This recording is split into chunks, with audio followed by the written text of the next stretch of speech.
Welcome back, everyone, to another new episode of our podcast.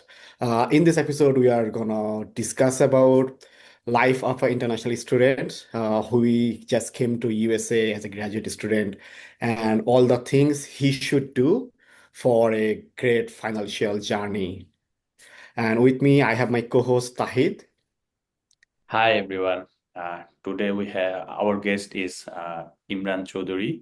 He's a businessman and a software engineer as well. So we're gonna hear from him.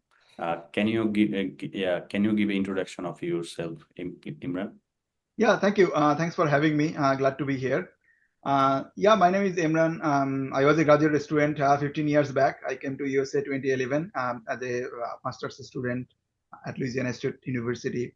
I completed my graduation. I am in the software industry for the last 14 years, and I have a few successful businesses on the side. And also, I do like to teach. I'm an adjunct faculty at a couple of universities in USA. That's really good. You have done a lot within a very short period of time, Imran. Congratulations. Yeah, thank you. Um, I have so for an international student, so let's say I got the offer and I got everything from a university. So what would you recommend for a upcoming international student before they actually arrive in the USA? What kind of preparation he or she should take? Yeah, that's a great question. And yeah, so congratulations for the student who actually received the offer. So it's a long journey, and I always think that actually preparation is the key. So if you are thinking about which university to proceed with, if you have multiple offers, even from the US university, think about actually where your academic career will shine. At the same time, thinking about the living cost as well, because most likely as a graduate student, even if you have the graduate internship or actually teaching assistantship or research assistantship, most of the universities they pay similar range, but the living cost can vary a lot in state to state. If you are going to California, New York, or New Jersey, your living cost will be way higher than if you go to like Louisiana, Alabama, or Mississippi, right? So that's one thing. Second thing I would always suggest, so just know the area where you are going, which university you are going, how many current students they have, international students, and also like be prepared for everything, right? So get your documents in order. Obviously, learn driving. That's one thing I did, and that helped me a lot because you don't. So when you are in US, your time is student career. It could be limited. You don't want to waste any time when you are in USA. So, and I would say like learning driving, it's like huge waste of time if you are in USA because that's one thing you can learn anywhere in the world. So get learn like driving and get your driver's license, and if possible get an international driver's license. What it does, when you come to USA, you can rent a car if you already know driving, and also you can go to the just like driving license office and actually sit for the exam. And if you come here in USA and you wait like 6 months, 1 year, learn driving here in USA, and then go for the exam and everything, you just wasting like 6 months to 12 months from your life. Yeah, I do agree on that because since I live in the Midwest, public transport here is not so good. So, like having a car kind of gives you the freedom of mobility. So it's not only about groceries or going to classes. Like you can see lots of things when you are at some downtimes. That's a good thing. Yep. Yeah, I can also add one thing that having a car in USA is not a luxury, it's a necessary. Yes, I totally agree. Yeah, it's necessary. And actually, it opens up so many possibilities you won't even imagine, right? Because even if you have the good public transport, just think about it, right? You need to go to a airport to pick up someone, right? You have a like emergency travel plan. And another thing I would always say that actually, if you have a car, what you can do actually, you can just drive around, go to the company, drop off your resume when you are looking for internship. And most of the people don't do this at this time, but I know a lot of people 20 years back, they used to just drive around, go to all the companies and just drop off their resume. They got job. Like if you drop 100 of your resume in a place, most likely you will get 4 or 5 interview calls. That's amazing because if you do it online, people don't know you, but even for my company, if I find someone who actually take the time, find me, and then hand over his resume to me, I said, oh, this person, I want this person to be on my team because this person is actually self-starter, already know how to get client, how to actually land on the jobs, right? Yeah, that's good perspective. I think the things you shared that we can go and drops resume and nowadays we can go and join professional meetup or seminar. That's also a good thing. Okay, so I have landed in the USA. I have started taking my class and everything else. What finance? So, what is one thing that you did in your early graduate days that is, oh, I did this one thing really well, and I am still following this thing to this day. There are two parts of it. So obviously, before I came to USA, I was in Bangladesh, and I was familiar with credit card, right? So I had an international credit card before I even came to USA. Some of the people don't have it. That's one thing. So when I came to US in first week, I actually opened my bank account and also applied for credit card. And most of the like university, fair credit union, they would be happy to give you credit card. And also in the next month, I actually took out a personal loan. I didn't need the money, but basically I took out the loan because I just want to learn all the steps how to get a loan. And at the same time, it builds a credit history. Only credit score doesn't help you build a credit history because the lender wants to see how you manage your credit well in the different parts of the credit, right? So that's what I did. That was really good learning experience. To answer your question, that actually what is the one financial thing I used to do and I do it still today, that's actually finding deals. Even if today, like I want to buy something cheaper. I don't want to pay for like market price for anything, even if I'm buying a house, even I'm buying a car, right? So the thing is that actually in business, it's really interesting idea. If you figure out that if the product costs $100, think about if you can pay $80 for that doesn't mean actually you are paying for less things, right? So whatever product is worth $100, if you can get the same out of this product with $80, you are saving $20, right? That's 20% reduce. uh, if you can think about whatever you buy in your whole life in next 20-30 years, if you can think about can I reduce the price somehow without compromising the quality, that's important thing. Not compromising the quality, right? That finding deals helped me a lot because in the later in my life I built a real estate portfolio. I don't think I never paid the listing price of a house because if it's even 500K, I offered like $50,000 less. And some of the time, people actually seller was agreed to actually take that offer. And more often than not, you if you don't ask for it, you don't get it, right? If you offer, okay, they are asking for $500,000 of a house, you are giving $500,000 purchase price, oh, seller will be happy. But most of the time, if you give them like 450, they would want to negotiate. At least you can 20-30 thousand dollars. And people spend too much time earning that money but not taking the free money. So that's one thing actually I still follow that principle. So you're basically saying that kind of predicting your needs, Mhm. and once I know, then I just wait and wait for a good deal to just come, right? Yep. Yep. Wait for the right moment. Yep. That's a good strategy. Yeah. Then, so I am here, I have settled myself. So, and then there is a transition between when you are fast employed. So now you are earning adult money. Mhm. Before that, you are earning graduate level income. So you are just, so how did you manage this transition of this increased cash flow with added tax burden? Yeah, that's a great question. So yeah, in my second year, I was doing an internship when I actually got like full-time salary at that time. And then one thing I would like to say, becoming financially free is really easy because what you want to do, because the main thing is that the rule is pretty simple. Whatever you spend less than you earn, and it doesn't matter on the actually how much you earn. You can earn $1,000 or $5,000 and $10,000. The strategy is always simple. You need to spend less than how much you want.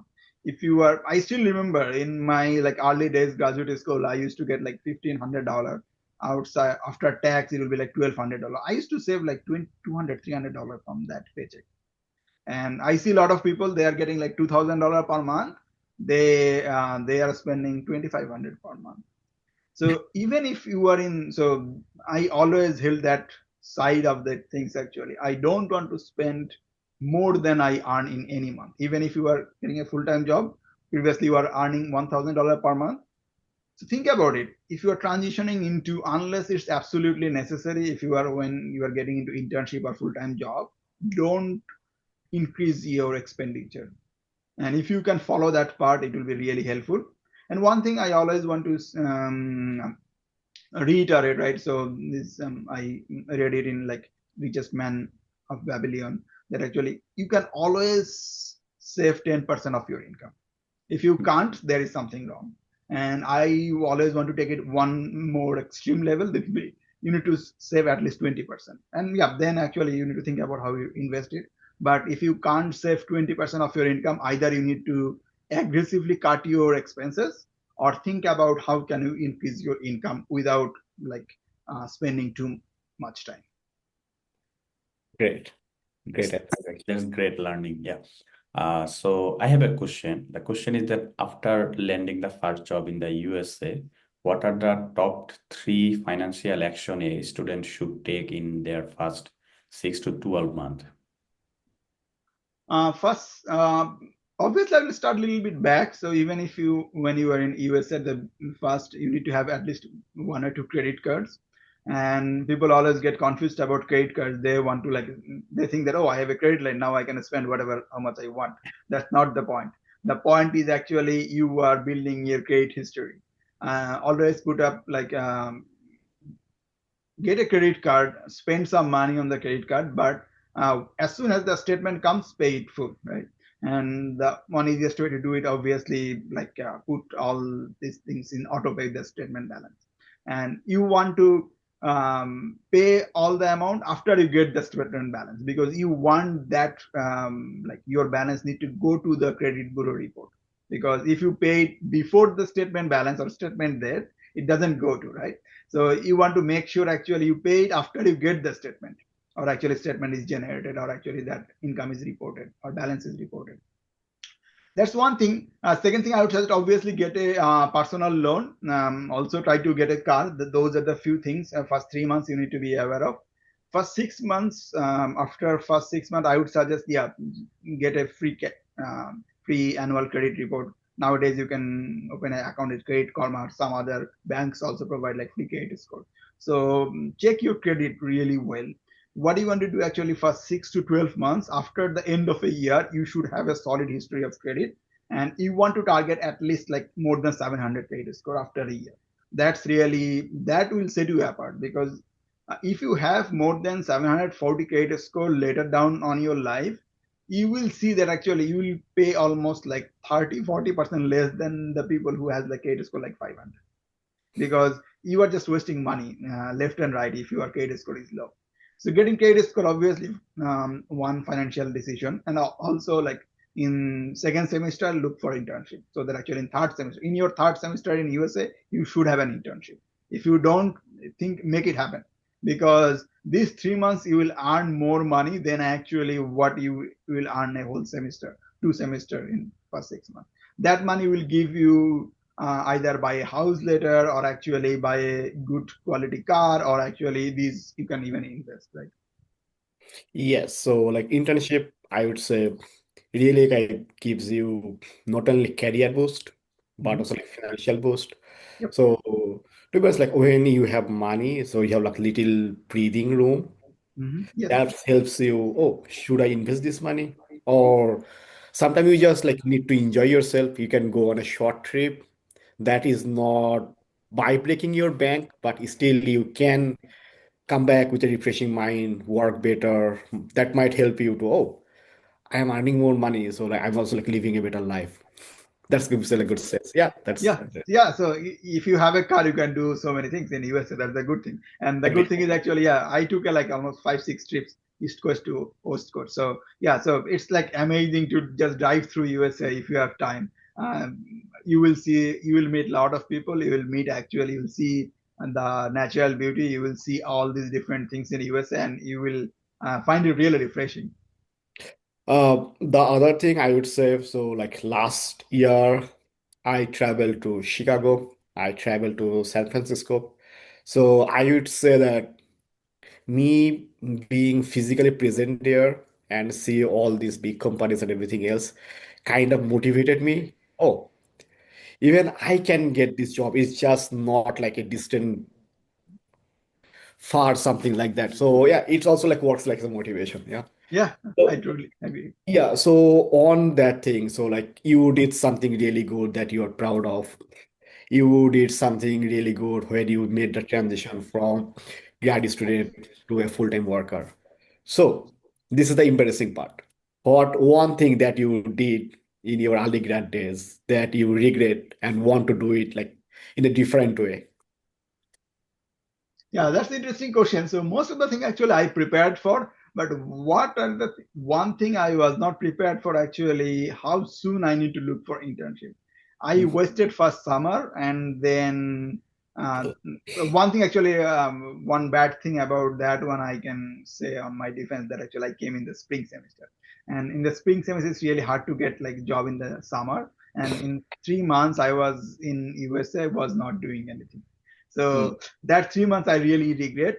If I would have known better, I should have like in the first semester and in spring semester I should look for internship and at least talk to all the professors in other departments, because I went to talk to all my professors, but they didn't have funding in that summer. Some other person already got it because they were in from the fall semester, right? But I would say, yeah, that's one thing I missed. Second summer, I did have the internship.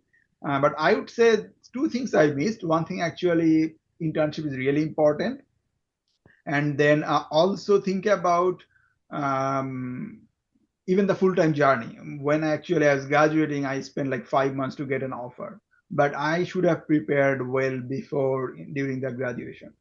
So I would suggest like looking for internship and full-time offer even when you are studying. That I really regret because I spent too much time later down the line when I should be prepared well before that. Oh, nice. Oh, that's great.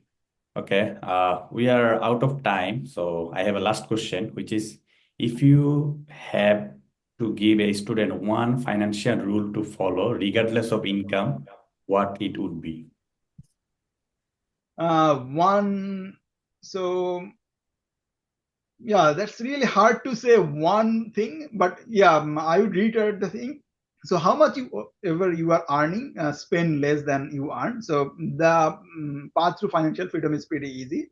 Spend less than you earn, and how much you are earning, just invest it to something like something which is income generating, right? It can be real estate, stock market. Obviously, stock market, don't focus on the other things. Focus on like index fund or something like that.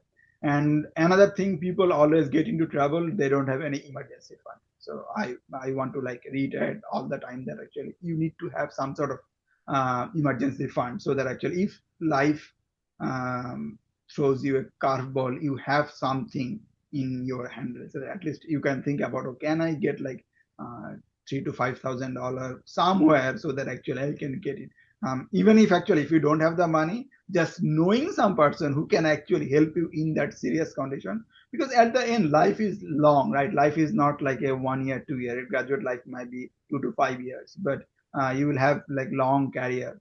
If you follow some basic rules, actually you know someone that will help you a lot in the long run, because if you are get stuck, and sometimes you just need to go through the day, go through the week, and you never know what will come out after like this year or actually next year. As long as you have the courage and strength to be yourself, and also how to as one of my like very I thoroughly enjoy actually hearing Charlie Munger's quote.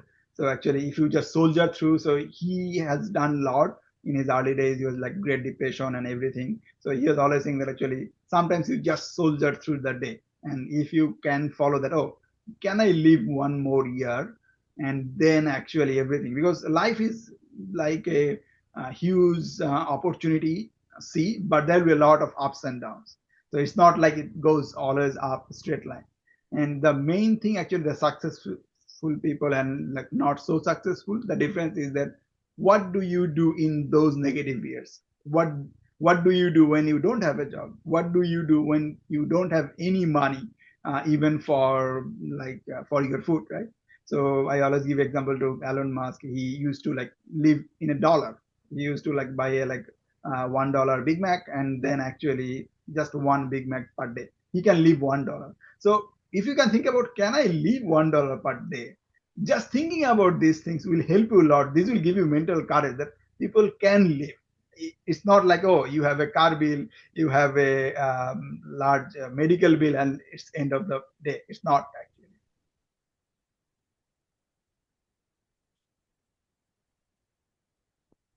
All right. Thank you for all the thoughtful discussions. I would like to thank my co-host Tahid and our guest Imran, and to our viewers. So we are just scratching the surface. In our future podcast, we'll just dive deep. So stay tuned, and thank you everyone for joining. Thank you. Glad to be here. Yeah. Bye.